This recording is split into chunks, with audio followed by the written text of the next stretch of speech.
Let's start with the prayer together. Heavenly Father, Divine Mother, friend, beloved God, great masters, Jesus Christ, Babaji Krishna, Layadima Shaya, Swami Shri Yukteswarji, beloved Master, Paramhansa Yogananda ji, saints of all religions, we bow at thy feet. We ask thy blessings on this class today. Help us to be uplifted in thy light, in thy consciousness, in thy joy. We are thine. Help us to feel thy presence today. Om Shanti Shanti. We'll have a song now, and then afterwards an excerpt from a talk by Swamiji on this topic of going into winter with more spirituality.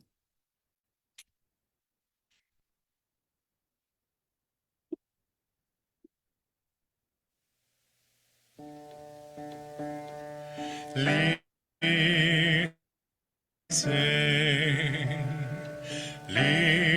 listen,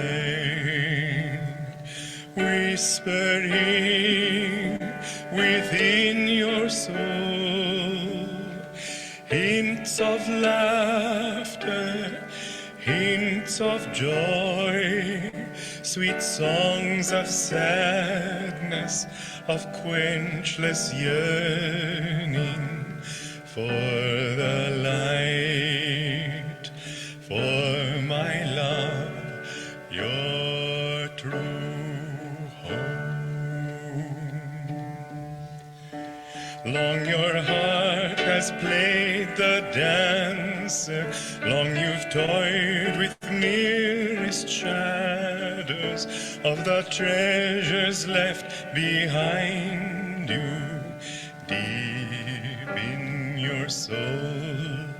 Long you plumbed the dark for answers, long you've begged from beggars' empty hands, gifts of life they too were seeking, gifts none could share. Friend, how long will you wander? Friend, as long as you seek your home in a land where all are strangers, love locks her door. Leave to the weak his craven life, to the coward leave his dreaming. Oh, my saint, wake up, reclaim the light, seek the truth behind all seeming. Leave to the weak his craven life, to the coward leave his dreaming. Oh, my saint, wake up, reclaim the light, seek the truth behind all seeming. Turn, turn, turn within, in silence of soul, in cave of love, find my abode. Listen,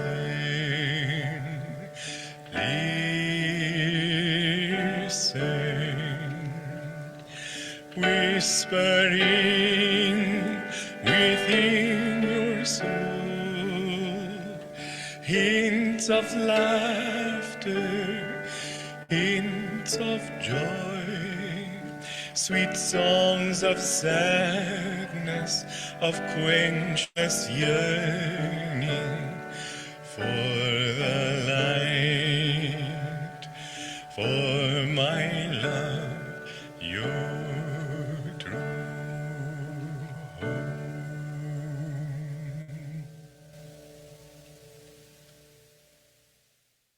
You know, I was talking to the head of the Zoological Institute in Darjeeling many years ago, and he told me that he'd been on a scientific explanation in the Himalaya. It was above the snow line, and there they saw a yogi seated in lotus posture, meditating, and they came close and looked at him. His nails had grown into and through part of a twig of a tree. They estimated from the length of those nails that he must have been sitting without any movement for 6 months. That was just a rough estimate. But if he had moved at all, the nails are very brittle, he'd have just snapped them off. Now people may think, well, what's the use of sitting there like a zombie? What do you do in 6 months? The fact is you leave your body and you roam through the infinite. It's far more wonderful in that state than it is to come down to this state once you are able to go there. It's well worth the trouble. There is no one who has been able to reach that point and has said it's a waste of time. It is the fulfillment that everybody is looking for, but because we live through the senses, we think that this excitement and this desire needs to be fulfilled, and that desire needs to be fulfilled or pushed out of our lives or whatever it might be. But we relate so much to the world outside that it's very difficult. A car, when it's moving, you have to stop it and put it in reverse gear. And our car has been moving forward. We need to stop it and then put it in reverse gear. Now that stopping may seem like a dull state. There's nothing going on when you're stopping. But it's only then that you can go in reverse gear. The energy has been going outward. You've got to relax it. You've got to calm it. And then you can begin to go in reverse gear. Withdraw the energy from the senses. Withdraw it from the body. But once you are out of that need to move outward, there's plenty of movement going on in the infinite. But you become part of that infinite movement and you don't need a physical body. So don't think that that yogi who sat there for 6 months was a zombie. He was simply enjoying a blissful state. And it's not so easy to come out of that state when you're in it because it is so pleasurable. You know, the thought of God is only difficult because you're thinking of other things, because habit brings you in another direction. But if you can understand that, well, if you can just practice it, I'm not dogmatizing you. I say give it a try. Go to some quiet place for a while. I've told you first, yes, I'm bargaining with you, meditate even 5 minutes. 15 minutes is better, half an hour is better. 1 hour and a half is a good basic meditation program for every true, sincere meditator to do every day. But you know, at least once a year, if you could go away for a week and not think of anything, not have any other duty, but really apply your mind strongly to the practice of japa, of talking to God in your mind, and take walks when you need to walk, and certainly you need to keep your body fit. And while you're walking, then try to feel His energy walking through you. Now, that's... Hello again, friends. This is such a wonderful topic. We're going into winter time. I wanted to speak on several tips for winter, a time for going inside. And our lives are so busy. My life is certainly busy, going during this time with Jyotishan Devi Ji to Pune, where I am now, Mumbai, Bangalore. 2 days ago, I was in Hyderabad. I'll go back there next week. It's a busy life that we have with our responsibilities, jobs, children, whatever. But at a certain time, we have to draw in, which is what Swamiji is saying. We have to withdraw and recharge ourselves, renew, re-energize, remagnetize ourselves, recharge our spiritual batteries, we could say, because otherwise we get more and more depleted if we just keep going. So winter time is a wonderful time for that. It's more quiet, typically. It's more inward, typically. It's darker, longer, so you can meditate more in the mornings and the evenings. It's a time of going inside. And I think if we just keep going, how we usually are, just keep going through winter, just like summer and spring and all the other times of year, we tend to get depleted. And sometimes people take this time in a special way. I certainly do. And I take a seclusion every year, as Swamiji is saying, to go somewhere, be alone, be quiet, meditate more. I'll go into all these things in a moment. But what do a lot of people do during this time of year?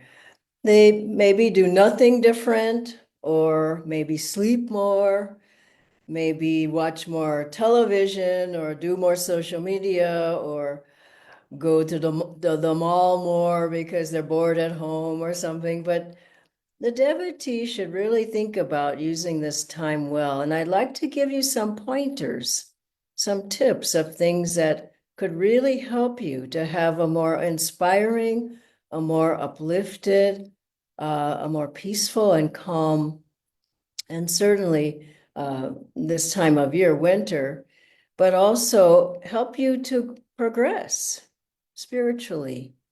That's what life is about. Everything else is there, it has to happen, but we have to keep God in the center of our lives. And so here's some tips that I'd like to give for going into winter. First of all, try to have a time, in fact, every day, try to meditate a little bit more than you normally would. It could be 5 minutes more. I love what Swamiji said. I'm bargaining with you. Earlier in that talk, he said, meditate 5 minutes a day. I'm bargaining with you. But try to extend your meditation just a little bit. You'll find that because it's so inward this time of year, meditation's easier. Try 5 minutes more, 10 minutes, 15 minutes more. Add to your daily meditation that much time. You could add it in the morning or the evening or both, however you feel, but try to do a little bit more. When it's more outward and it's hot in summertime, you just can't meditate as well. And this time of year you can. So use that time, do the preparatory practices to be able to go deeper, Navi Kriya, maybe more Mahamudra, surely energization, do more yoga postures, but your body's wanting the time at this time of year to relax more, to be more quiet, to be more inward. Use the preparatory practices and then do longer Hong Sa, just a little more. Om technique is wonderful at this time of year. It's so quiet anyway. And just listening, you probably can hear more, maybe see more light at the spiritual eye. But go into those practices more, and for sure, try to do more kriyas every day. If you're new kriyaban, ask your teacher, your charya, but try if you've been meditating for a while and doing kriya, and there's some people who've been doing kriya for years and still haven't done 108 kriyas, try at this time, gradually build up to more, maybe 12 more, maybe 24 more. You have to decide that, but a long time meditator should be, as I love what one of my friends said, 108 kriyas shouldn't be foreign territory for you. You should be able to do 108 kriyas at least once a day. And so set your alarm, get up earlier, maybe just 15 minutes earlier. Don't have to get up 2 hours earlier, but just try, challenge yourself. Passivity will never help us to find God. Be a spiritual warrior. Get up in the morning, do your recharging exercises, a few stretches, more Mahamudra will give you a lot more energy. And then meditate. And meditate a little bit longer. That's the first one. Secondly, as you meditate, why not use this time to get more acquainted with the gurus and to draw? As you meditate, draw them into you. Swamiji would have us sometimes take one master at a time and meditate with that master the whole week in the meditations that we would have. Lahiri Mahashaya, Babaji, Swami Sri Teswarji, and just take the quality of that master, but feel that you're meditating with them and that they're sitting right beside you, and draw, not sitting hoping something happens. Draw from master. his bliss, draw his light, draw Om out of the Guru, draw upliftment, draw inspiration, and just feel that, yes, they're always there. They're wanting to bless us. Meditate with Babaji and draw from the master and each one of the gurus. It's a wonderful way. I think it is the way to practice. And Swamiji said that he felt master doing Kriya through his spine, through him. That was master's power that was burning away the karma. So as you do your meditation, just try it. Try to be more focused on the guru or on the gurus during this time and really get to know them more, feel them more. And then after you meditate, pray to them and offer whatever difficulties, problems, worries, fears, doubts, just offer that to the guru and feel them blessing you deeply. And then go into your day, whatever it might be, with that blessing and with the presence. Just say, be with me all day long. Your thoughts, your inspiration, your ideas, whatever you want me to do. So meditate. Second one is meditate with the guru and then draw the guru into you. And then offer any darkness, heaviness, negativity, doubts, worry, whatever, just offer it, let it go. And then go into your day in the light of Master, in the light of Babaji, the light of Lady Mahashai. Maybe you make your altar more special. Change the altar cloth or put flowers every day or something to inspire you. Maybe get a murti, but make the altar so devotional and so beautiful. It just draws you there. Special candles and all, and meditate with the gurus. The third one is chanting, half the battle. Now, we have so many chants. Also, as Swamiji said, you can just do japa, just chanting, Om Guru, I am thine, be thou mine, or I awaken thy light, or a phrase from a chant, or listen to the chants before you meditate. Just have some of the chants on your device, your phone, whatever, and listen to the chanting. The chanting will open your heart, reduce the tensions and stresses of the mind. People are so tense, so tight. This is why I play musical instruments. This is why we recommend you get a harmonium if you're at all musical, a little keyboard. I learned 2 or 3, 4, 5 chants during the winter. I mean, that's just not, they're so easy to learn. And we have chanting classes that you can go to, how to play the harmonium. And if you can't play an instrument, you feel there's no hope for you to play. A tanpura is very easy to play if you can learn to tune it. It's just 4 strings typically, and you chant along with that. Or a harmonium is quite easy, or a keyboard. But if you can't do that, listen to the chants, chant along, and sing the chants. You'll find that meditation is so much easier. Half the battle, Master said. And I remember once we were chanting for Kamala Silva, one of Master's disciples, and she was living at Ananda for a while, and we chanted, I believe it was Door of My Heart. And I can say that every time, I can't really remember too many chants in the later years of Swamiji's life that he chanted other than Door of My Heart. He played that every time. And I know people like to play all kinds of other chants that aren't our chants of this path. These chants are deep. They're spiritualized. They're with the vibration of Om. Anyway, we were chanting with her. I believe it was Door of My Heart. And she said, oh, that chant would draw Master's presence. And what do we want in meditation but the Guru's presence? So use the chants to draw the presence of God, to relax your mind, to get rid of the tensions, and to open your heart. meditation would be so much easier. And then once a week, why not just get in your meditation room and chant for an hour, chant for 2 hours? Sometimes I chant for many hours. You'll find your voice changes, your vibration changes, your whole energy changes. You feel more uplifted, and those chants are in your mind all the time.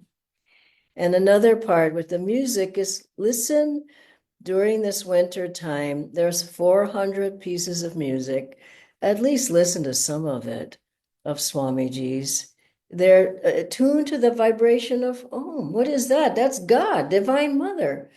I play these songs on the Esraj. I practice most every day. And wow, Swamiji said, to get to know who I am, listen to my music. And I'm really understanding who he was more from listening to, not just listening to, but playing the music, getting immersed in the music. I know at least 100 of the songs now. And of course, I need to keep practicing them, but they're just so purifying, so powerful to get rid of delusion out of your mind and banish karma and heaviness and negative emotions. And I just feel joyful. Remember, I was saying to Jyotishan Deviji when they came this time, I said, I just feel so much happier from playing the music a year and a half. And so play it in the car, play it in your house, play it in your headset or whatever, but play it for God's sake. Why did Swamiji write it? Not for him, for us. And then if you can get in the choir, I was hearing the choirs, and there was a choir in Gurgaon, choir at different places at Jyotishan Deviji had their programs in Pune and all. Wonderful. Congratulations for finally getting the songs. And in tune and beautiful. Now, why do we sing in the choir? For ourselves. Of course, we want to share, but you're transformed. I saw the faces of the choir members just filled with light. If you can, get in the choir and practice. Sing the songs, and you'll find that they're life transforming. Another is reading the books. Now, I brought some books along. I would suggest a little in the morning, maybe just a paragraph, a page. After you meditate, have a few books next to your meditation seat. And in the night, before you go to sleep, instead of looking on social media before you go to sleep, why don't you look at the gurus? Read something from them. Why don't you think of 1 or 2 or 3 books you want to reread? This is fabulous, of course. You can open any page, Autobiography of a Yogi. Read the wonderful stories there to inspire you. Conversations with Yogananda, another wonderful one. I just brought out a few to show you. A New Path. This one is wonderful. Stories of Yogananda's youth. I hope you're seeing these okay. The Essence of Self-Realization, just any page. This is a great book, a biography. And then this After Meditation is wonderful. Whispers from Eternity. And then there's so much guidance in each book. You can just ask, Master, talk to me. Swamiji, talk to me. What do I need to hear today? Open any page and you can't not find inspiration. It's there on every page. Finally, 2 more. Listen to the talks. Now, what do I recommend? I recommend, I've been listening to every day, several of these talks. Tell me about truth. They're on YouTube, and it's Dharmadas and Nirmalaji asking Swamiji questions. They're about 13, 15 minutes long, each one. Wonderful, wonderful talks. I mean, I've heard so many great things just in the past week that I started listening to these. There are many of them on YouTube. Another source is Treasures Along the Path. I hope that's the link is in the chat. If not, it will be. But Treasures Along the Path, there's hundreds of talks by Swamiji, audio talks. You can listen to those. I listen to them over and over. Just think every day, 5 minutes even. in your car, 5 minutes while you're having your breakfast, 10 minutes, 15 minutes, a half an hour. Every day, try to listen to a little bit of a talk by Swamiji. And of course, there's a fabulous talks by Master. And also, I'm sure you would have those. And also look for them. And on YouTube, there are a few videos of Master as well.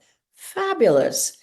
But start your day or end your day or both with some inspiration from Master and Swamiji. And finally, take time, as Swamiji said. I know a lot of people, he was talking about seclusion. Seclusion, Master said, it's the price of greatness.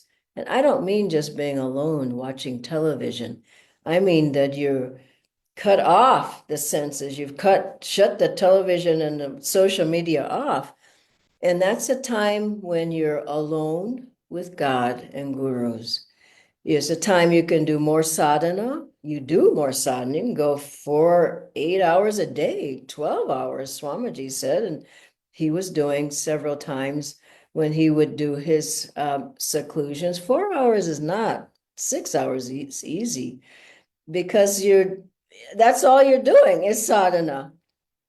And so longer yoga postures, energization twice a day, longer on all the techniques, sitting longer in meditation afterwards, study of the books, listening to the talks, having time, long walks, quiet time. There's nobody else there but you. You can do it at home. You can do it somewhere where you go away, which typically is maybe better than home. It depends on what you're able to do, but why not even starting now, today or this week, just take a few hours a day, like the beginning of the day, 3 hours. I did this for years when I was new on the path. I took from the time I got up on Saturday to 12 o'clock, which was many hours, then that's my time with God. I shut the door and I didn't do anything with anybody else, but I did all the things I just said to you. And that I really took off when I had that time alone, just God alone. You need to have that kind of time. If you can do a few days, a day, you can call it a spiritual vacation. I know everybody takes a vacation, goes somewhere, but what about a spiritual vacation? Just have time alone. If you really want to do it, you find the time, I'm sure you'll find the place. But remember, all these different pointers and tips for winter, what is the purpose? To take you inside, to recharge yourself, to uplift yourself, to mountains of karma can be burned up in the winter time when you're putting more effort out, you're calling on the gurus, you're doing more sadhana, you're reading the books, you're listening to the talks. You can see the videos of Swamiji, Master. Have that time and you'll find. I remember at the very beginning on the path, Master said to do many of these things, if not all. One was a long meditation. He said, have it every week. And I urge you to have 3 hours a week. Go to the Kriyaban meditations. I see a lot of people, the center's socially involved, but are you meditating? I did that every week, still, of course, but every week when I first started, I couldn't meditate well. I wondered what those boards were, T boards that people had. I didn't even have Kriya, but I did it. And I tell you, my spiritual life took off. So if you really, really want to make spiritual progress, you have to make the time. And this is a good time to really put in the effort. It doesn't mean you're doing nothing else, but it means you're really centralizing your life this time with God, with Guruji, with Babaji, with Lahiri Mahashayji, God and gurus. This time you're utilizing this time in winter to get acquainted, to make a friendship with God. And really, when you do that, it becomes so beautiful, a divine romance. God bless you all. And I wish you a beautiful winter. I ask Natindra to join me now on the screen. Thank you so much, Dhanji. We have just two questions. The first one is, are there any specific foods that I should avoid or perhaps have more of to ensure that I feel more energetic and willing rather than sleepy in this winter season? I would say try not to eat heavy late. And I know sometimes you can't because of work, but a heavy meal at late, you just can't. It's almost impossible to get up in the mornings. So try to eat light if you're eating late. Eat as early as you can, meaning your dinner, so that you can get up. I mean, if you're eating late, your body's working all night long, working on the food, digesting the food. Otherwise, be a little careful with sugar. I don't have time to go into that much today, but sweets can keep you restless and nervous. And I mean, I like sweets too, but I've noticed that if I have too many, I'm more restless. You just have to, I gauge it by I want to meditate. So if this is making me more restless or sleepy or whatever it is, I'm going to pull back on that because I want to meditate. So it's up to the person. But a lot of sugary drinks, sweets, it's going to affect your consciousness. Heavy fried foods, you're just going to feel heavy. So more, change it up a little bit.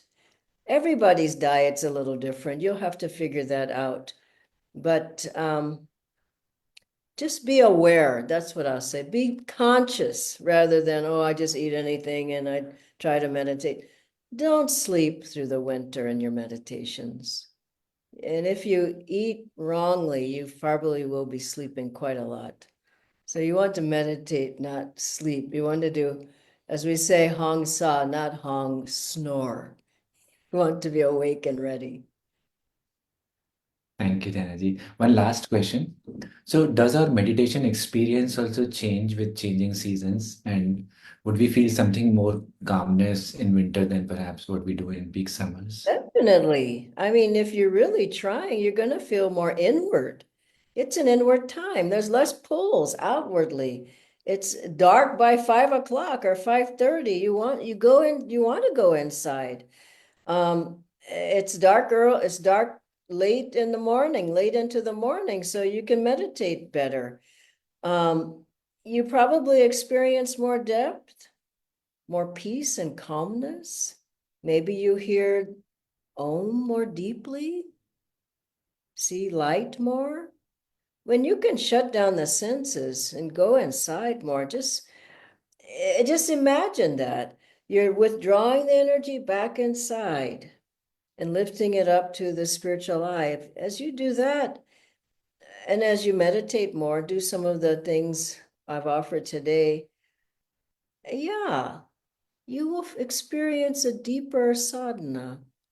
You'll be less restless, less nervous, less emotional, less heavy, less negative. And more on the other side, you'll be more uplifted, more bright, more happy, more enthusiastic, more joyful, more uplifted. See the difference? And sadhana makes you who you are. It's your aura, your energy, your magnetism, and that changes. Your whole life changes. Your life is who and what you are.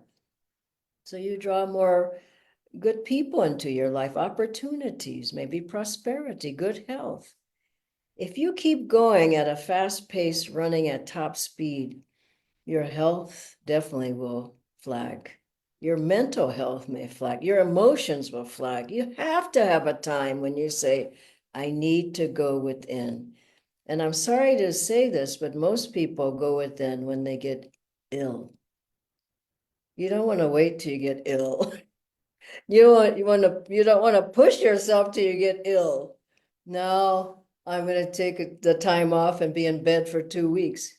That's not the way. You want to start with that, lead with that. Make sure that you have time for your body to recharge, your mind to recharge, and most of all, recharge your soul. Such a wonderful feeling when you can feel in attunement with God and gurus, walking hand in hand with them. That's what we can start in winter.